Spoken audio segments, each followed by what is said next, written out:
Welcome to Money Chats and Mishaps, a podcast by Fam Brokers hosted by Renae Long, the director and founder of Fam Brokers.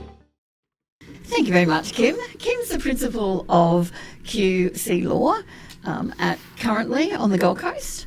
They have a wonderful office there at Molandana that they've just moved into. Kim has a wonderful service, full service. She'll be explaining what she does and how she does it. We'll have an amazing discussion today about some tips and tricks and what they can do to help people. So this is another education and listen fest. If you have any questions as well, please send me emails after it and we can send it on. We can provide all the details for QC Law and how Kim can and her team of merry girls and men can assist you. So over to Kim. So Kim, can you just tell us a little bit about yourself? Yeah, thank you so much for having me, Renae. I'm really excited. And there's no merry men at QC Law. We're all female currently. Nice. And just so happened to be that way. So a little bit about me. I'm Kim Oldroyd. I'm the principal solicitor and director owner of QC Law.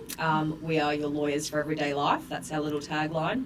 I've been in the industry for 24 years now, long time. Yeah. I started, when I got right into law, I started at the bottom and worked my way through to becoming a solicitor. And I've always had a passion for property.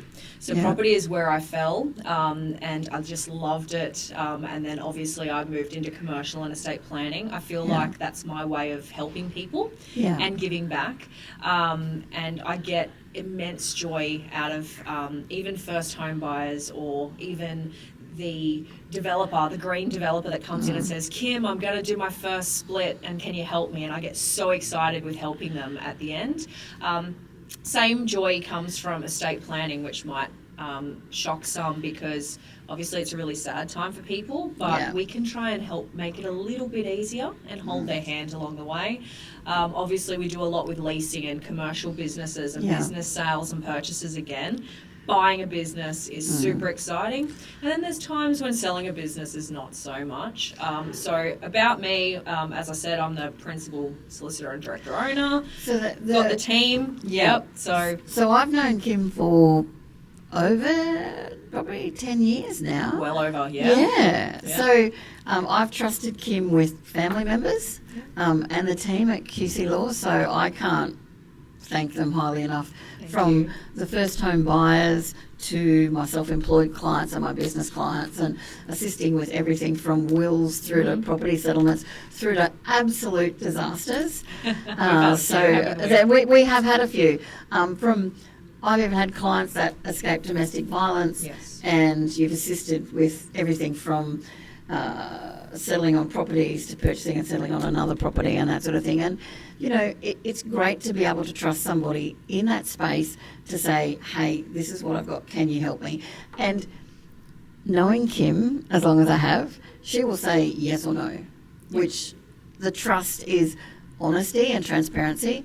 And to me, there's a difference between honesty and transparency. You can be honest and I'll give this example. So a lot of my clients are being divorced at the moment. So the husband was honest to say, I'll be in the office, or the wife or whoever in the relationship, and this is a real example, obviously de-identified, I will be in the office Friday night working late and I won't be home. Unfortunately, they found out they were in the office working late with somebody else and they were having an affair. Yeah. So transparency is, I'll be in there with such and such. That's correct. You know, so to me, you can be honest about something and saying, yep, this is all the information. You are being honest, but that extra transparency, and you go to the nth detail. You really do go over and above. And they aren't expensive, by the way, because I'm a bit of a tight bub. So, you know, you provide the service, you do what you need to do. So starting off, we had a chat about some topics. So I'm going to throw it over to you. Sure. Which one would you like to start on? Look, let's start on conveyancing, obviously. So it's a big part of what we get to work with Renae and the team at Fam Brokers. And can you talk about the difference? So I can't bang on enough to my clients and other people's clients. I don't know, other brokers and people in the finance industry or real estate or development or whoever. People don't understand the difference between a conveyancer and a solicitor. Sure. And what happens and what can happen at settlements. So it's quite interesting.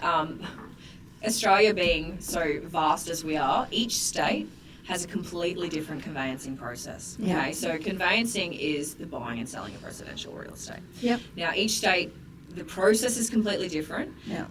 Now, in states like New South Wales and Victoria, they do have what's called a licensed conveyancer. So these people are individuals that go to university. I'm not sure the time, it's a couple of years, and they actually come out with a qualification where they can give legal advice on conveyancing, and it's usually up to a certain figure, not sure of the figure, so they can run a file. Other states like Queensland, we need to be solicitors to actually have be able to give legal advice on a conveyancing matter. Yeah. Now, you do hear the term conveyancer. Obviously, law firms have conveyancers, which are normally really experienced paralegals that work under the solicitors and help with the day-to-day. Yeah. But the solicitor does need to run the file. Why you want a solicitor over a conveyancer, in my personal opinion, is that if something goes wrong, you might need a solicitor, and it may become litigious, and obviously conveyancers can't go on and assist in that matter. So you guys helped us. So I think it was 2018, I had a client who was purchasing a property, southeast Queensland. Mm-hmm. He had a self-managed super fund, but he was using a conveyancer to purchase a second property in the second bed or holding trust. Now, everything fell over the day before settlement. And then they said, I'm sorry, I can't do that. I'm a conveyancer. Yeah. He's on the phone screaming, the bank's on the phone screaming, everyone's screaming at me. And I went, I've got the gal for you. You guys were flat out, and I know you were, and you did me a solid and the client a solid, and you did sort it out. You sorted it out like that, you and Courtney, yes. I remember. And the client was so happy, he then came over to you because of what you did. You sorted it out within 24 hours, and you got him to settle, not the following day, but the day after. It was 48 hours, but he was going to be charged $10,000, and you got that fee wiped as well. So, you know, for me, I think a lot of people out there need to know the difference between a conveyancer, and if it does go pear-shaped, you need the solicitor. Yeah, if it doesn't, you may not. That's but you've got to have options, and you've got to know, compare apples with apples, because you're not in that instance. Definitely. And I guess for us, you know, things do go awry in conveyancing. We're also, you know, a little bit exceptional in what we do. There's not a lot of solicitors and firms on the Gold Coast that do interstate. So we actually do a lot of interstate conveyancing. I'm originally from Sydney, which you know, Renae. Yeah. So obviously we do New South Wales, but we now, also... we've got to talk. Which suburb were you at? I was at Woonona. This is where I grew up. So I grew up at Castle Hill and Kellyville. Yeah, I know where that is. So, yep. So some people will say, oh, you know, you're on the Gold Coast, blah, blah, blah, or you've been in Brisbane and you've lived in Sydney. Oh, whereabouts? Everybody knows every suburb in Sydney. But then you'll talk about new suburbs like going out to Casula and things like that, and they're like, oh, yeah, I have no idea. No one knows where Woonona is, so I stay 30 minutes north of Wollongong. Oh, everyone okay. knows where Wollongong is, Gong. So near Ostomere. I literally lived under Bulli Pass, so if anyone's heard of Bulli Pass, that's Woonona, right there under the mountain is where I grew up. Nice. So I grew up there, and I did a lot of work, obviously, in Sydney. So obviously we do New South Wales conveyancing as well, which is very different to Queensland, and the solicitors actually prepare the contracts in New South Wales, not the agent. We can also assist clients in Victoria. Western Australia, we do quite a lot, believe it or not. It's probably about 30% of our conveyancing volume. Wow. Yeah. Is that for people purchasing in Queensland? Yeah. In WA, you mean? In WA. They're purchasing in WA. Yes. Yeah, so a lot of people were investing in the last 12 to 18 months. I think because Queensland rose so much in pricing that a lot of investors were moving to WA. So there has been a lot in Perth. I've got a few clients in Perth. Yeah, so we've had a lot in WA, we've had a lot, Victoria's coming on as well, so we also do Victoria and South Australia. So you're going to be really, really busy, because they said there was something like 3,400 developments starting in the next 12 months. Let's hope so. It's been quiet, it has. Since COVID changed the whole landscape of things. Everything. And because it takes 4 years to get through council, I mean 4 years. Yeah. I was talking to the council the other day about some planning permits and things, and it takes approximately 4 years to get through any council. Yeah. Now that's insane. So COVID hit, it's finished, we're at that 4 year mark. There are things that are going to explode, and the population needs it. It does, and I think the other issue is we've been speaking with some of our developer clients, and Yeah. they held off for the last couple of years, not even because of council, but the cost of getting Yeah. operational works has in some council areas doubled. Yeah. So for them to get The their materials are OPWs, ridiculous, yeah. OPW to get to that point, they just haven't done it because it's just not Okay, viable. so when we use an acronym, we have to say what it is. What is Sorry. OPW? Operational works. Thank you. Apologies. So, yeah. I don't need to apologise because I use acronyms all the Yeah. time, and that was one of the biggest things. So when I did my first podcast, I had people come back to say, what's a such and such, what's a such and such. So completely understand. yeah, I had to explain, we explained what PPSRs were the other day. Personal property security register. Exactly, Yes, right? yes. But you don't know what you don't No, know it's until you do. 100% and you're So totally that's correct. and Yeah. that's fantastic. So thank you for You're so letting us know.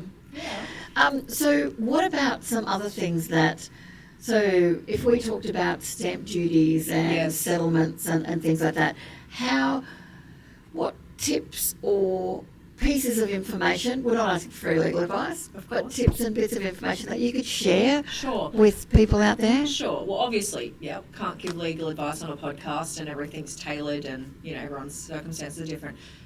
Biggest tip is if you can, always have your solicitor check your contract first before Yeah. you sign it. What are the things that, for me, I always say, what's the finance clause? What's the building and spec? Okay, so the biggest thing is as well, which you might not understand, let's just talk Queensland, just to keep it simple, because Yep, if we go to that's every fine. state, it's going to get very complicated. So let's talk Queensland. We're here on the sunny Gold Coast. So most real estate agents use the standard RERQ contract. Yep. Fabulous, great. But we see quite often, so most people, unless they're cash buyers, need a finance condition, okay? Yep. Now, there's 3 parts to that condition. What's a little hidden sneaky bit is that if the agent accidentally misses to complete one of those 3 sections, to say whether it's the time or the financial institution, which can be just buyer's choice or things like that, or the amount, which we usually just recommend to have sufficient to complete. If you leave one part off, the condition doesn't exist.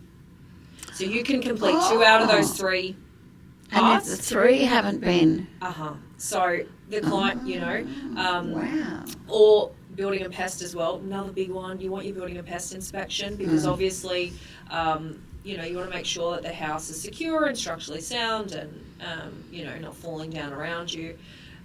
So that needs to be completed as well. I guess for clients buying, that's really important. Also, another big one is when your balance deposit's due. That's an essential term in a contract in Queensland. What an essential term means that if you don't pay it on time, they can terminate on you. So I've noticed in the last 12 months that sometimes agents are putting a very short term, and it may even say like on contract signing. So, which means they literally need to sign it, pay the balance deposit, and send a proof of receipt that it's paid, because otherwise they can be terminated on and lose the property. So that's a big deal. And unconditional contracts, they're the bane of my existence. Yes. And auctions. So I have worst day Wednesday. Yes. So Wednesdays are my worst day. Because Wednesday's the day that everybody on Saturday that signed an auction contract. And I saw a meme from a different broker last night and I started laughing. And my other half went, what are you laughing at? And I'm like, this is gold. Because it said, it had Beaker on it Yes. from the Muppets. Yes. And it was, you've signed a contract. It's unconditional. You bought it at auction. Yes. You put your money forward Yes. and you don't have any form of approval. They've changed their job. They've started a new business. All of these disasters. And they're going to lose $100,000. Yes. Yeah. And that just, so worst days Wednesdays, we all call it. Wednesday, I like that. And you're right, Renae. So auction contract, different scenario. You go in, you get no building and pest, no finance. What you can do though, hot tip, if you see an auction coming up on a Saturday and unfortunately you need finance or building and pest, what I would say to you, to all the listeners out there is, you don't know what property you're going to fall in love with. And it might just happen to be an auction contract, which is not ideal. So you need to go and see your broker, get pre-approval. That's step 1. Does it safeguard you 1,000%? No, but it's a really good step in the right direction. Yeah. The next And a lot thing- of banks don't like to do pre-approvals anymore. They don't, but you need Need something. you need something, or at least go to your broker. And like brokers like Renae, they'll tell you, yep, this looks like it should be okay. She can't guarantee you. There's no guarantees in auction contracts, but she can say, as long as your circumstances don't change dramatically, we might be okay to get this through. The next step is if you do find a property that you fall in love with, don't hesitate to go and put in an offer prior to auction, number one, okay? So you can do that. And that gives you a different contract. That gives you a different contract. Then we can put in the things like building a pest and finance. The other thing I would suggest is see if you can get in and do building and pest prior to the auction. Okay? I had that the other day. And I'm like, I love you so much. Because you don't get clients that do that. No. Because you go and buy your second property with your heart. You do. And people love it because of the kitchen, the bathroom, the location, the location, yeah, definitely. And then it's like, that's our house. And that's when they have frenzied buys. That's correct. Yeah. And unfortunately, it is emotional. And especially if you're going to live in it. Even investments for people, obviously the financial people of this world try and say, remember, it's just a money box, it's just a money box.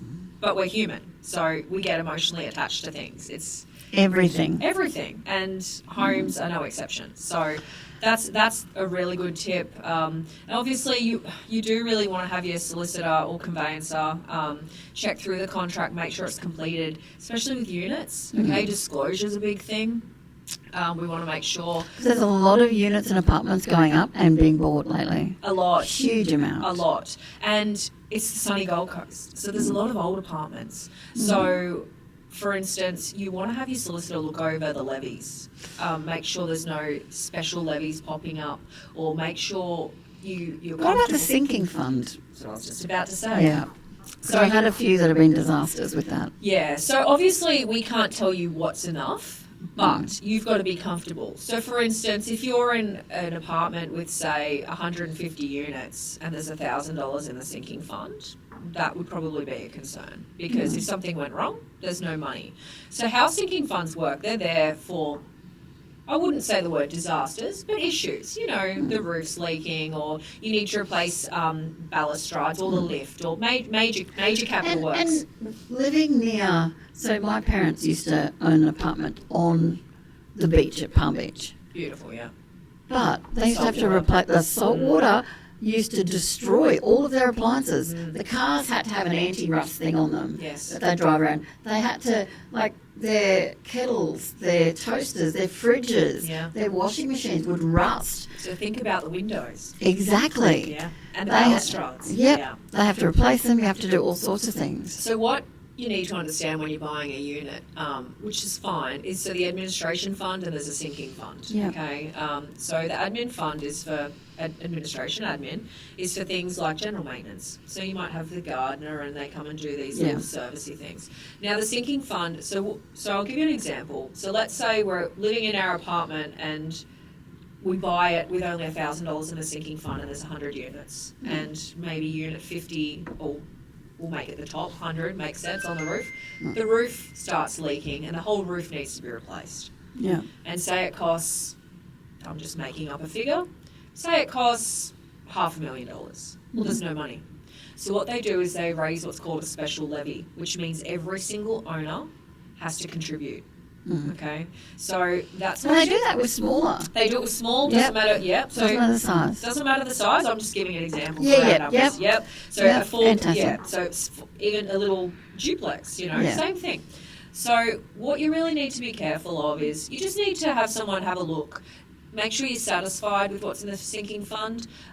If you have time, we always recommend to get a body corporate records inspection report. What that does... Great idea, yeah. I mean, look, they are a few $100s, but as I say to clients, if it were me, I'd rather spend a few $100s and make an informed decision because it shows that all the annual general meeting reports, so the AGMs, what they've spent money on, if there's been big expenses, if there's been big issues in the past. So it gives you a bit of a history. Has there been a structural? Has there been structural issues? It gives a bit of a history on the building. And also, it gives a little bit of history on the people, which I'll have a little chuckle about, because you'll see sometimes you might have someone that might be your neighbour that is constantly complaining about something. And you might want to know that. You might not care. It might be, an investment. You might be interested. But you'll get people that will drive past. And I say drive past between 6 and 8 o'clock to the property at night time. Have a look in the morning. Drive past on a weekend to see traffic, parking, neighbours, visitors. See what you're moving next to. Yeah. I had a client once, a few years ago. They bought acreage, and the house next door, they hadn't done too many searches, but they still wanted to purchase this property, but they had a big hydroponics. It wasn't hydroponics next door. And the police came in and said, we need to stay in your house, because they phoned me and they went, what do we do? Do we have to move out of our house? I said, what are you talking about? You settled 6 weeks ago. Yeah. Oh, yeah, the house next door's not got hydroponic tomatoes in. And they stacked out of the house, and they said, it was just... So did they have to move out? Well, they had to move out for a couple of Let weeks. the police move in. Yeah, pretty much. Yeah. But it was like, wow. I said, look, But I'm your finance to director. be fair, I'm a solicitor and I'm all for searches. There was no search that was ever going to find that. Exactly. Unfortunately for those clients. But driving past and seeing Absolutely. and looking Absolutely. and going at different times, because if you go to the 9 o'clock or the 10 o'clock open house, and that's the only time you've seen that house, there's 23 hours or 22 hours that you haven't seen You it. haven't seen the premises. That's right. So that's obviously really important. Obviously, stamp duty, it's the bane of everyone's everyone's conveyancing First home existence, buyer. isn't it? Oh, it's the bane of mine at the moment, because there's the new changes in place and the new levies and the difference between and with the first home owners scheme, the buyer scheme, the first home owners grant, and the stamp duties. Yes. You've got to be across all three. And when you are, there's always somebody that is right on the cusp. Yes. So let's talk about that, shall we? Because I actually brought a little bit of information for us today. Fantastic. That'd be So, great. Thank you. Obviously, with stamp duty with first home buyers, it's great that they get a concession. But when do they get the concession? So there's been some changes, as we know, which was last year, to the thresholds, which is fabulous for Queenslanders, because the old thresholds were a bit archaic, and to be honest, they couldn't buy anything. So They're lucky to buy it on these, but they're much better than they are. were. Look, could they get a home, with land? Maybe. Probably not on the Gold Coast, but, little ones, pockets come up, but also units. So there is hope for them. So they did change in June last year, which was great. So to get a full concession, they have to purchase no more than 709,999.99 cents. That's the full concession. So that means no duty at all, not a cent payable. So that's fabulous. They still pay transfer and they still pay the mortgage registration fees. Yes, Which they do. everybody barks at. What is that? That's not stamp That's duty. not stamp duty. Different. That is different. That's a government. titles registration fee. Yeah. Everybody pays a titles transfer registration fee. And they pay it unfortunately. twice. They pay it in and out from the banks. Yes, they do. Yeah. But the way that it works, so if you buy between 709 and 800,000, it tiers. Yeah. So basically, I'll give you an example. So 710,000 purchase price to 719,999, call it 720. Their concession is $15,615. It tapers all the way down till we get to 800,000 or more, and then they get no concession. Yeah. So it goes down to nil. So, it's not probably where I think it needs to be, because obviously the cost of buying homes. Yeah. But it's a good start, and there's at least some saving there. Yeah. Now, the other thing that changed was land, okay? And it had to change. It had to change because... And that brought out a bit of a boost with land it did. sales. So anything up to 399,999, so we'll call it just under 400 because it's literally 0.99 cents, is $7,835 concession. So that's amazing. So it's between $390 and again it tiers and tapers off like the homes and goes right down to $500,000. Once you get to $500,000, it's nil concession. It has to have that cut-off point. It has to have a cut-off point. Yeah. Can you get land for that price? In some areas, yeah, you definitely can. So, we see a lot of land prices around the $400,000 mark, and they're still getting a huge saving. And, Those savings count. Oh, that's the huge. difference between purchasing and settling. That's the difference between purchasing and not purchasing, really. Yeah. It's huge. So that's been amazing. We would like to see it obviously increase. Will they increase it again this year? Who knows? Yeah. But it's a nice change to see that it did boost. And it is tapered to 800. So if you're buying around 700, you're getting a good saving as well. But you've got the first time owners grant, the first time buyer schemes, and there's, they've changed up to $2 million now for the first time buyer scheme for combined income, where it used to be $150. Yes. With the first time owners grant, it's the $30,000 still for the time being, and they're going to review that this year. If they take it away, I think that's going to impact a lot of people. But I don't see it being used as much because people aren't getting somebody like for $1 under the 750,000. Yeah. It's very hard to get. So there's still townhouses and that on the Gold And Coast. some units, yeah. And some units, apartments. But houses I've found for especially first home buyers, people are going out to Bow Desert. They are. Because you can buy the house and land packages for around that Yes. $750, and it's a whole house. Yeah, and out to the Logan area. Yeah. And that sort of thing. And people go, oh, I don't want to move there. But it gets them into a property for that 12-month period. And the government's paying $30,000 towards that. It's free money. Such an opportunity. It's free money. And you're getting all the discounts and everything like that. And if you meet all three, happy days. Yeah. You It's a know? huge saving. Huge saving. $50,000 in some places, you Yeah. know, when you look at everything. It'd be just over 50,000 Yeah. if they were It's entitled to amazing. three, which they can be. And I think that's the thing as well is, unfortunately, with the cost of housing, people are having to move out a little bit further than they may want to.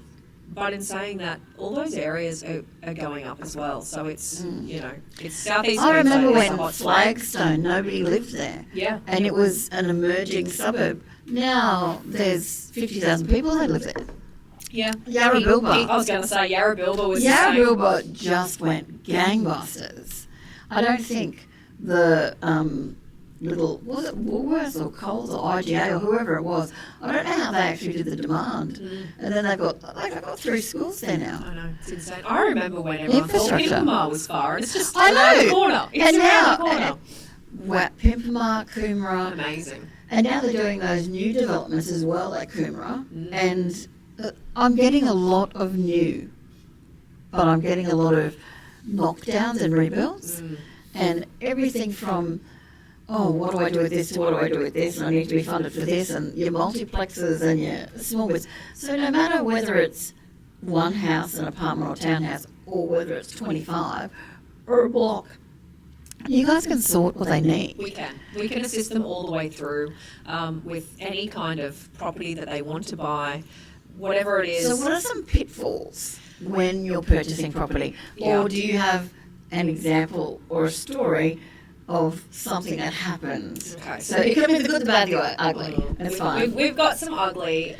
We could have a small giggle about now, which I didn't at the time. But pitfalls. Let's talk quickly about pitfalls. Pitfalls are obviously, I guess, a big one is signing off the plan contracts if you don't have the funds. So, off the plan contracts basically means that it's not registered. That can mean land, or it can mean a residential unit complex, okay? So there's a few things. So obviously, well, it's not obvious, but I'll explain why there's usually never finance conditions in off the plan contracts, is because for a unit complex, their sunset date, and I'll explain what that is in a minute because that's another pitfall, their sunset date is 5.5 years. Okay, from when you sign the contract. Long time. So if you went and saw someone like you, Renae, send the client in, you'd get them financed. It'd keep expiring. And you can't do it every time. And you there's a can't. touch point. And the other thing is, and we've spoke about it, and is you can't probably even get them finance approval because they can't get into evaluation because it's currently a piece of dirt. So it doesn't work. So that's a big pitfall. So these people really need to be sure that they can get finance and that nothing's going to change in their life. And they a shouldn't long start a period new of business time. the Yes. week before. No. And, Or always quit their check. job. Yeah. How many of those have we done We've over had the a few years? of those. We've had a It's few like, of those. you've done what? Yeah. Oh, will that matter? Of course it yes. Oh, I've changed jobs, but it's fine. Okay, are you in the same industry, in the same role? No. Career change. I've had an ABN now for a day. Yeah. What? Yes. Ugh. I know. And so that's a big one because really you're signing an unconditional contract. Exactly. Okay, so that's pitfall number one. Pitfall number two is you don't get your solicitor to check the contract, and it could be things like building and pest isn't included, or there's no finance condition, or you need a simultaneous settlement because you're selling and buying. Settlement. Yeah, simultaneous settlement. So you're selling your home that you're in to buy this one, you need them to settle on the same day, and nobody's put that in the contract. Yay! Oh, no. That happens a lot. So, we need to make sure that you're covered, and this is what we do, and we find out a little bit about the history. Yeah, so I've got a client at the moment. So he's selling his house. Mm-hmm. So he bought a property interstate. Yes. And he bought it from a builder Yeah. and a new estate. Sure. So he's got that. He put his house on the market. So I had to get him finance for the... The bridging. Well, he didn't need bridging. Okay. We changed it within a day. He had his house on the market on Friday. Saturday he had a contract. Perfect. And we thought he was going to get $850 for his house. Well, he thought he got a lot more. Wow, that's amazing. And yeah, so it's fantastic. So I've had to restructure, change the loan, but we're getting what he needs. But Yeah. now everything is simultaneous. Of course it is. So we have 3 dependent. In the chain. Yep. So the sale of that person's property, that's unconditional. His sale of his property, his settlement of the property, and all the banks have to be on board, the solicitors have to be on board. So if one person pulls out, and back in the day, in old school, you used to walk in with an envelope. Oh, you did, with all your bank checks. Yep. Done many of those. Loved that. I did one years ago where we were $12.14 or something short. Yeah. Yep. And a bank, I'm not going to say who they are, they wouldn't settle. So I literally went outside, and because I'd left my handbag in the office outside, so I put $20 on the table, and I said, well, that's too much. I said, we can still settle, you get the change. And the bank was so offended by me, they complained. Yeah. And I'm like, we needed a settlement. It was going to cost, and then it costs you to come back, and it was a Friday afternoon settlement at 3:30. Yeah. You know they have to be done. Yeah. So, what could you do? So they settled, but they complained. I'm impressed because, they took it because usually they won't. oh, Mm. yeah, I had the other solicitors on side. I may or may not have bribed them with cooking. I didn't bribe them, okay? It wasn't bribing, but I may have bought... You enticed them. I just provided nutrients for Yes. them. We'll bought them some dinner. Yeah, and I knew them. So there's some pitfalls. Now let's talk about quickly sunset clauses in off-the-plan Yes. contracts. Okay, there's been some big changes, all for the better, in the most part. So let's go back to the dreaded C word, COVID. Okay, so we're going to talk about Glad you sunset said clauses. COVID. Yes. So let me tell you what a sunset clause is, because most listeners probably doesn't know. No. You can have you can have it in land or in a community title scheme. So we'll call it unit. It's just easier to discuss. So that's for off the plan. So remember we said off the plan is when the property's not registered, it's brand new, the land may not have been subdivided yet, or the unit hasn't gone off So the if ground. anything says OTP, that is off the plan. That's correct. So we'll start with land, okay? Yeah. So take you back. So what happens under the Land Sales Act for land is the sunset date can be 18 months, up to 18 months on land from when you sign your contract, okay? So what that means is that the land needs to be registered and the title issued within 18 months, okay? Late last year, or the year before, it was about 12 months ago, what was happening in COVID? So let's just talk about the COVID debacle. So what was happening with developers is obviously COVID struck. We lost workers that couldn't work. We lost builders who went under. They couldn't get materials. Materials doubled in price. All these horrible things happened. Yeah. So what they were doing, though, which is what affected clients, which you would probably be aware of, Renae, the developers, some of them were letting, and half the time wasn't their fault. They were letting it run out. They were letting the sunset period run out, and then they would terminate the contract. So this buyer, for instance, a client, we had many clients, they're thinking they're going to get their land, they're hanging on, they've paid their deposit for 18 months, and then, boom, the developer cancels the contract. Yeah. Okay, the other problem that was happening, this happened a little bit, not a lot, but it did happen a little bit, was the prices had doubled in some instances. So Mr. Developer would terminate the contract under the sunset period and then offer it back to the client at an inflated price. That happened a lot. It did. So what the government did is they came in, they've changed the Land Sales Act so that for land, if Mr. Developer wants to terminate under a sunset period now, they have to have the buyer's written consent for land, or it has to be under an order of the Supreme Court, or in another situation prescribed by regulation. Yeah. Okay, so these new laws came in and apply to any existing off-the-plan contracts for the sale of land that was signed but not settled by the 22nd of November 2023. So that's a bit over a year ago, but there's, so anything new moving forward. So that's huge for buyers in the land space. Now, why I say it's huge in the land space, that doesn't come into play for units. Okay, they can still be terminated. So everyone just needs to be aware of that. And so sunset clauses, you need to be aware that you can be, waiting 18 months for your land to register and up to 5.5 years for a unit. On a unit, we will also sometimes see a sunrise date. Now, that's really important because what a sunrise date is, it's a date that Mr. Developer... It's not when you walk along the beach and look at the beautiful sunrise. No. It's not. Wouldn't that be nice? That would be Overnight. nice. Oh, sunrise. It's a date that Mr. Developer has to get out of the ground. Yeah. But that's really important too, because you know that if he doesn't or he can't, and look, to be fair to Mr. Developer, they need these dates. A lot of things. Itchy nose, sorry.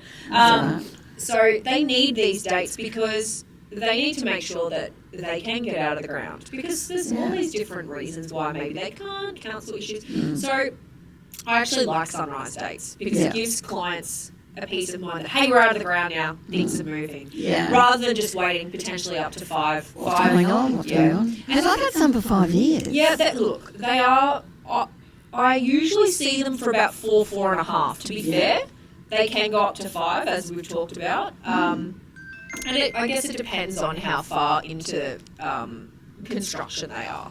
But sunrise, I think, are really important. So there's some pitfalls. Now, do we want to talk about the disastrous Mr. Investor that we had? That Bring it on, Kim. Okay. Bring it on. So this is a true story, and I can laugh about it now, but at the time, I probably could have cried with the client. Oh. Yeah, so we deal with a lot of investors, right? Fabulous. Love investors, and they get so excited, and we get excited whether it's their first or their 31st property. We love it. Anyway, so what happens a lot of the time, and Renae, we call these deposit and cost loans, but basically for everyone listening, what happens is if you have your principal place of residence, your home, and you've got a lot of equity in it, you can borrow that money. Yes, This is the obviously equity not release. this is obviously not financial advice. I'm a lawyer, but this is just to explain how it happens. You take the equity out and use that as a deposit for your new investment, right? I would do 80% of the investment loans like that. Yeah, 100%. So it's really common, okay? What's not common is that usually, and I say usually because it's not always the case, but usually when they borrow that deposit, so when that refinance loan settles, usually the bank will hang on to it and give it to us at settlement. But in this case, they didn't. So this couple... What do you mean? So Was it paid out? It was paid out to the client at settlement. Oh. So this is why I'm saying this is unusual. So you can see where I'm going with this. Oh, yes. So that's not usual. Usually the bank will hang on to it, or the the brokers are amazing, and this wasn't your client, but we have talked about this client in the past. So usually we'll set up the refinance, so it just happens a day or two before, and the banks will usually hold on to it and bring it into the settlement workspace now that we're in PEXA. We can talk PEXA's great. So PEXA is the workspace where everybody gets together. It's like the little party of settlements. Online. And we can talk about that in a minute if you like. It's the new Tinder of settlements. For solicitors. and the banks. Exactly. We love it. Yep. And everyone swipes right. Everyone swipes right. Everyone accepts. Is right the right way? I don't know. But anyway, I don't know. I never Tindered. But that's for another day. Yeah. Leading advice with Tinder. Exactly. So what happened was a refinance settlement happened and the bank paid the money to the client.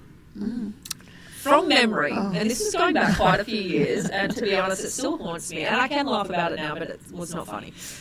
It was around $150,000-ish. Okay. And for some reason, the bank refinanced quite early, and it would have been at least 2 or 3 months before the investment settlement. I can't recall, because it was quite a number of years ago, I can't recall whether or not the investment was off the plan and hadn't registered, but there was a delay in the settlement. Yeah. Anyway, so we call the client about 2 weeks before settlement and just say, look, we know you've got your refinance money, and we're going to need you to put that into trust now so that we can organise your settlement. This was before PEXA, so it was old school checks. And the response I got on the end of the phone was silence. And I thought, and I said, hello, are you there? Oh, yes, we don't have the refinance money. Well, I went into panic mode, thinking that their refinance hadn't settled, even though I'd been advised by the bank that it had. Yeah. And I said, I thought the refinance had settled. It was about 2 months ago. The funds should have been into your account. Were the account details wrong? And I got met with, oh, no, it's settled. And I said, oh, okay, so you got the money? And they said to me, yes, Kim, we got the money. And I said, great, so can you transfer that? And they said, we don't have it. And what do you mean we don't have it? I believe my words were, what do you mean you don't have it? We spent it. And I said, what do you mean you spent it? And I got met with, we bought a boat.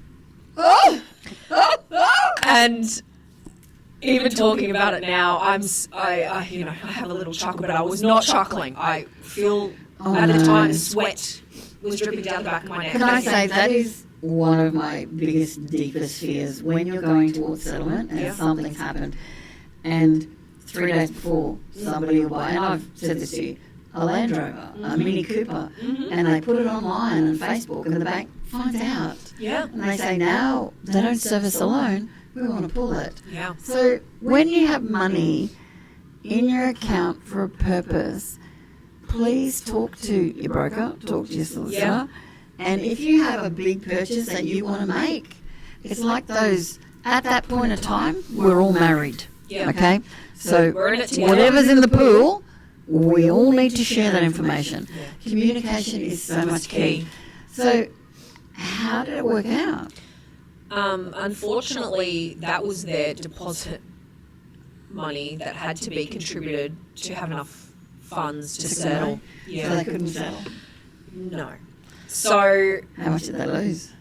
I think at the time it was roughly about $100,000 deposit.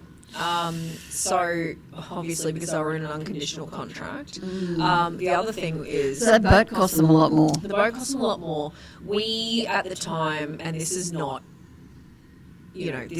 legal precedent, we at the time negotiated with the other party and they didn't take all of their deposit, which is pretty unheard of. And I'm not saying that we can do that because we legally had no right to even negotiate. Exactly. It's just negotiation skills, and it was just that the other party, chose to not take the lot. They did take a big portion of it. The issue is as well, Renae, which I think people tend to forget, you don't only lose that deposit. If that property that they were buying, if that person then went on to sell it for a loss, they can sue them. And I got met with, oh no, so you can't sue them. And I said, well, because they've had a loss. So it's not only the fact that you're in an unconditional contract, they can take your full deposit. If they go on to sell it at a loss, they can sue you for damages. So it's a really big deal. And I guess this one was a little bit different in the fact that they hadn't gone out and bought a boat with the money they had. They'd gone out and bought a boat with money that was for that purchase. It wasn't even just, So the purpose was wrong. And the bank could come back to them, because I know that there's issues with that as well. Yeah. So the financial institution does have the right to foreclose on properties and sort of things. If you've changed something, it's fraud. I had a client the other day get very offended because I said, you didn't tell me about debt that you had. Yeah. They said, we've got zero balances. Just because you have a zero balance doesn't mean you don't have debt. Just because you've got one payment left doesn't mean you don't still owe that money. Yes. At the time when you put in that home loan, and anything that changes from that date to this date, the settlement, it's fraud.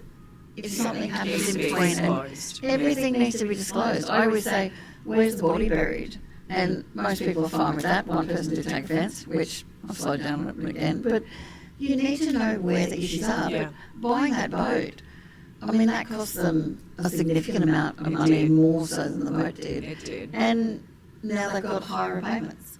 Yeah. Yeah, and it was a long time ago, and thankfully, no one else has spent their deposit and cost money on me. Back in the day, banks used to give the full amount to the client, and they lost so many because people would go on holidays and then they couldn't repo because there wasn't enough skin in the game for the properties. I know. So that was probably a bit traumatic and a bit of a But moment. that's a great learning example. Yeah, it is, and it's just more so to be upfront and honest. And I always say, talk to your broker if you're in the process of borrowing money. If you want to buy something or anything significant, or go and speak to your broker, and they will lead you in the right direction, because banks will pull funding. I've seen it a couple of times, and we've got a horrible story that we can share together. Renae, we had a client that was borrowing money to get out of a terrible family situation. She was buying a property to sort of escape that situation. Yeah. You got her the loan. And then she went in, I think she actually went in to sign something with the bank or papers, and they offered her on the spot a credit card with that same financial institution. And she just thought, okay, well, sure, because the bank's giving it to me.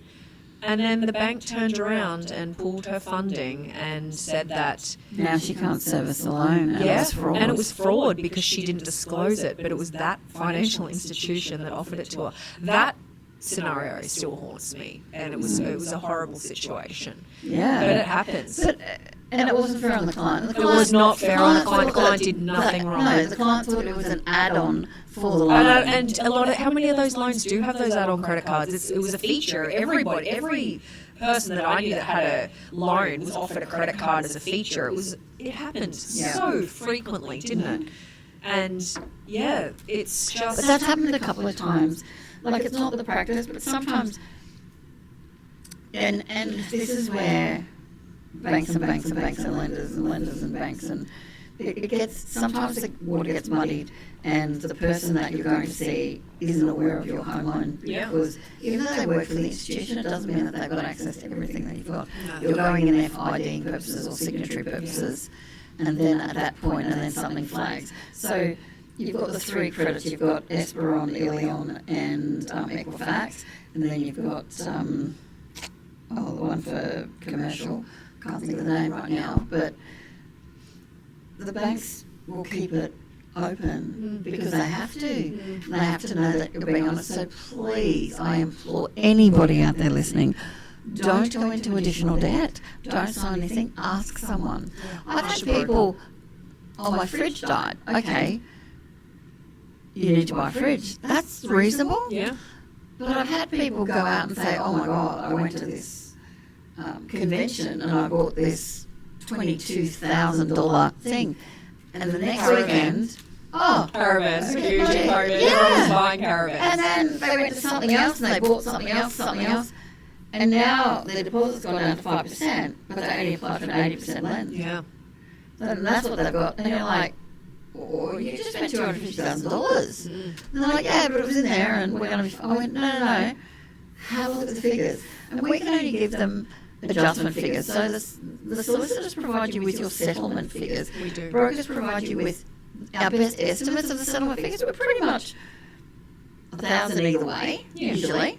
But we don't have access to certain things, so you need to work in conjunction with solicitors, your real estate agents. Yes. So everybody is going to work for you if you work with them. It's a team effort. Yeah. I always say everybody wants the same goal, and it's to get settlement to happen. And So no talk to matter us whether and it's help each other out. exactly, no matter whether it's a first-time buyer or somebody who's got 11 properties, Doesn't matter. they need a will. Of course they do. You know, if you're going into purchasing a property or you're buying a new property, whether it's your first or your 21st, if you don't have a will and something happens, accidents and terrible events happen They do. every To day. young people and Yep. old people. It doesn't matter what your age. Accidents don't discriminate. No, Age. exactly. And insurances are extremely different for different purposes. Yes. So there's a lot of things that happen, and cancer comes up, and there's so many things that impact our lives, but we think we're sorted and we're not. Yeah. So having that conversation with the solicitors, getting it sorted. You've got property, you need to be protected. Yeah, we do, when we take on any new client, we do ask them if they have a current will, and we do offer to review it for free. We're not in the business Do you of... register it with the public trustee? No, we Or hold do you them. hold No, them? we Okay. hold them. So you can get wills done through the public trustee, but most solicitors like to do them ourselves, and we hold them and look after them that way and make sure it's what the client's after. So with new clients or anyone that comes through, we do say, do you have a current will? We're happy to review it for free. We're not in the business of having someone do a new will if they don't need it. Yeah. We're not those people. But if you haven't added a property that you're going to settle on, or that you've just settled on, you should add that to your will. Well, what we do, Renae, is we try and write wills so that people don't need to change them every 2 minutes.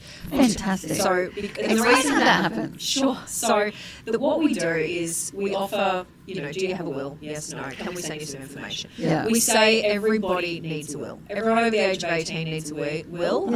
It doesn't matter if you're 20, 25, and obviously, if you have property, you definitely need a will. And the reason we explain that is because property especially, but you could have super. So you could have super and life insurances and not have property. Yeah. People think that if you pass away, it just automatically goes to your parents or your spouse. It's not necessarily the case. And you want to make sure that your assets and your hard-earned property or super go to the person that you want. And even things like your funeral, what you would want or not want. Okay, that's a really big thing. A lot of people these days have shares. A lot of people get given shares from the businesses they work with. People have crypto. Crypto is a big one. Your digital currencies. Digital assets is huge. Yeah. So what we do is we say to people, look, and obviously if you've got children, that's another big one. Because what happens if, it's two parents, whether you're together or not, and you both pass away together, you need What a segue. guardianship clauses for children. The other thing you really need to be careful of, while we're on the will, I'm just going to twist this back into the conveyancing. How your property is held if you're not buying on your own is huge. Okay, so we're going to talk about joint tenants and tenants in common. Yes, please explain that to people out there. That is one of the biggest questions that I have to explain all the time. Yes, so joint tenants. So if it's myself and you, Renae, we're buying a property together and we've decided to go joint tenants. What that means is that if I pass away or you pass away, the property automatically will go to the other surviving Person. correct?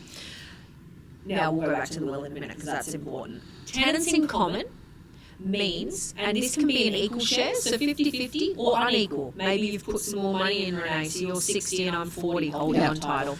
Tenants in common will refer to your estate. So whatever your will states is who's going to get your property. Okay, so very important. So it's very important that you know the difference. Talk to your solicitor, give us a call, that's fine. Now, back to the will. We want to make sure we know how we're holding this property. Because what happens if I wanted to leave my property, Renae, we've just bought our property together, joint tenants, so survivorship, so you'd get it. But I wanted to leave it to my Aunt Flo. I can't leave it to Aunt Flo because you've automatically gotten it under joint tenancy. So we need to know these things. We need to talk about these things. You know, your wishes when you pass away are really important. Obviously, people don't like talking about death. We completely understand that. We do estate administration. But a huge thing as well is there's so many people that get divorced and they have Blended families. And some people can get remarried 4 to 5 times, and people go, oh, they're married. It doesn't matter how many times somebody married, and you don't know the circumstances of separations. No. So don't judge there, everyone.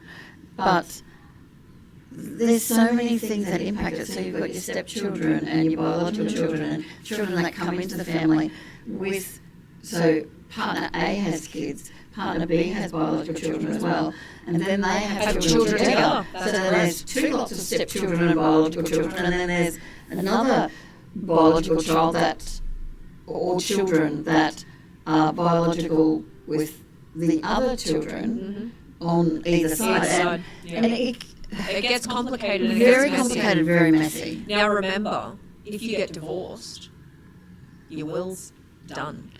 So that's, you really need, so if you get married or divorced, unless your will says that it's in contemplation of marriage to the person that you're about to marry, as soon as you get married, you need to update your will. If you get divorced, you need to update your will. So that's a big one. Now, I guess while we're talking about marriage and divorce, we should talk about family law transactions for property. Yeah. Let's do it. So, obviously, you know, a lot of people get divorced. It's huge. It's, you know, it's so common. It's not uncommon. It's not taboo. It's just everyone does these days.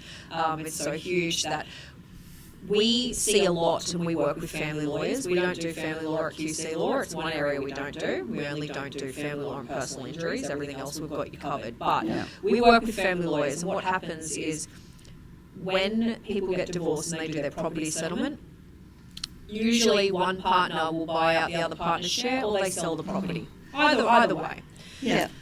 Now, when you do this, we've spoken to clients on many occasions who don't want to go and get consent orders drawn up from the court because of the cost, or they don't want to get a binding financial agreement or statement, like separation statement, through a family lawyer because of the cost. Now, I can tell you it's well worth the cost, because that would cost, say, a couple of grand, but what it saves you on stamp duty is huge. So if you have consent orders, so once you're separated, if you have consent orders, or you have a financial statement that's been done up through family law solicitors, through your separation agreement, when we stamp, you're full under an exemption.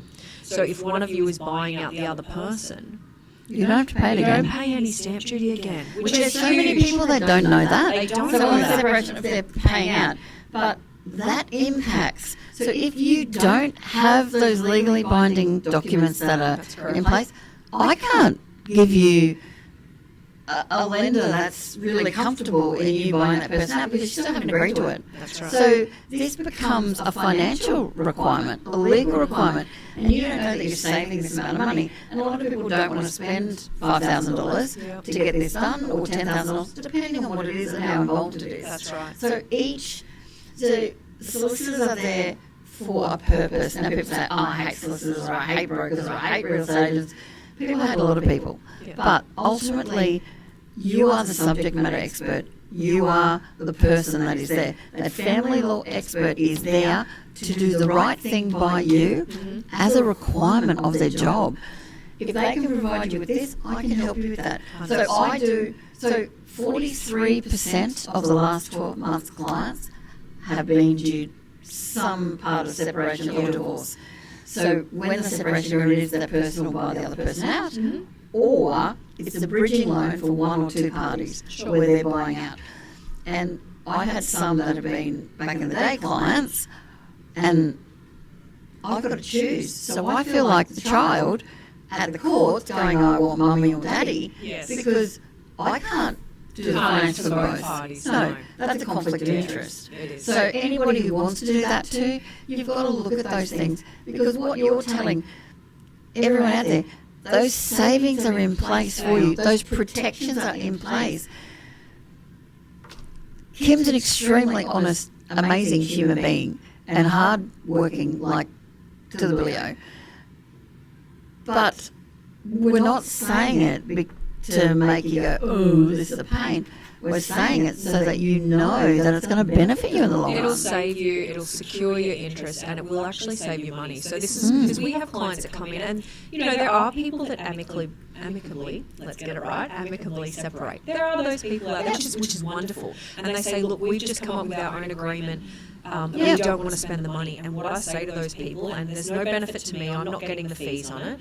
We do work with family lawyers, though, that will give a fixed fee, which is fabulous, so they know what they're in for. And I say, look, this is what it's going to cost you, after I speak to the family lawyer, roughly, to get, your binding financial agreement or settlement sorted. I won't go into deep because I'm not a family lawyer, but to get it sorted. And then we look at what the stamp duty saving will be. And it's usually significant if they get... Oh, yeah.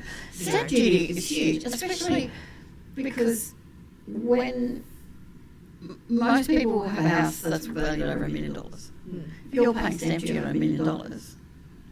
Yeah, or even half $500,000. It's a large amount of money. It's a lot more money that you're saving than you're spending. Yeah. Huge. Not even 10%. Yeah, so we assist them with that, and we obviously check all the consent orders. And what's great, what also we do is if you do have consent orders or the binding financial statement under the Family Law Act, and say Party A needs to be paid out this money at settlement, Party B, we do all that. So we do all that in the PEXA workspace. We talk to the family lawyers. Do you set up trusts? We don't set up trusts. Okay. We get a financial planner to set up the trusts. I'm assuming you're talking about family trusts. Yeah. No. Yeah. We send those off to financial planners because it's such a accounting area. But we do obviously look at them and check that they are correct for people that are purchasing their family trust. People that are purchasing their self-managed super fund. We do a lot of those. And the laws are different with purchasing a self-managed super fund. They are. The You've got the SIS Act, and they can be really complex. It is very complex, yes. And to a point, sometimes you can't have a dishwasher in there. And like that was one of the biggest things. So when I first started, I had a chat with Courtney one day, and I'm like, we've got to take these out. And she said to me, do you know that?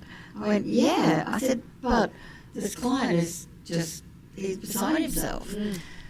And I remember him coming back to me. You can't have furniture packages and things like that. No, and this client had signed up for everything. But he didn't know. Yeah. And you know what you know, but you don't know what you don't know. That's right. So, so there's so many things that solicitors... that we check. And we'll guide and we talk about, and we, the other thing is too, if you're borrowing money, which most people do, they need independent legal advice for the guarantee. So they always, under self-managed super fund, you will need independent legal advice, which is something that we can give you, which is quite complex. And, we're giving the advice on the guarantee documents for the funding for the self-managed super fund. It's quite complex. You need a solicitor. You have to. There's actually no way around it. It does need to be signed by a solicitor. What's great since COVID, though, is Zoom. So a lot of lenders are letting us give the advice on Zoom, which is fabulous because not all of our clients are here. So FIFO. Yep. We've got a lot of clients that are FIFO. There are so many people that are FIFO, and I find probably 40% of my clients are FIFO. Yeah. So they fly to Perth, Karratha, they fly to Mooroomba, they fly to Mount Isa, Emerald. From all over. Tasmania, Adelaide, everywhere, or even Broken Hill. Yeah. I remember getting a gentleman a loan back in the day, but none of the banks would do it because it's $100,000 for your minimum loan. He was buying a $43,000 property at Broken Hill. Oh. And I had to get a lender that would do that. Yeah. and he'd fly in and out of Adelaide, but he wanted to stay somewhere for X amount of times, and he'd met someone and all different types of things. But not having a solicitor impacted him, and then he had to employ a solicitor. Yeah. So I can't emphasise enough the reason why I've got Kim on this podcast is even if it reaches one person that learns something about a sunset or a sunrise clause, how to save on stamp duty, what happens with marital separation and the requirements, first home buyers, stamp duty implications, everything that Kim said is really, really important. So play back what she said, not so as much as what I've said.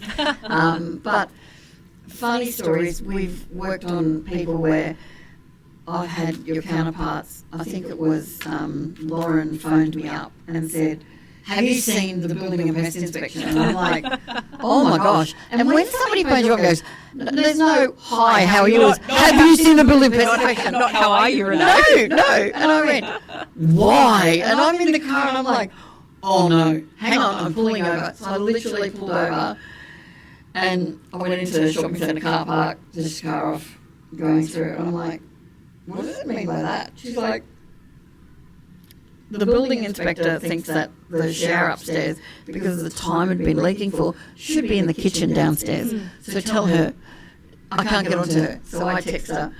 And then the client phoned me back and was like, what? And I went, have you read your building and pest inspection? No, read it and get back to the solicitor myself.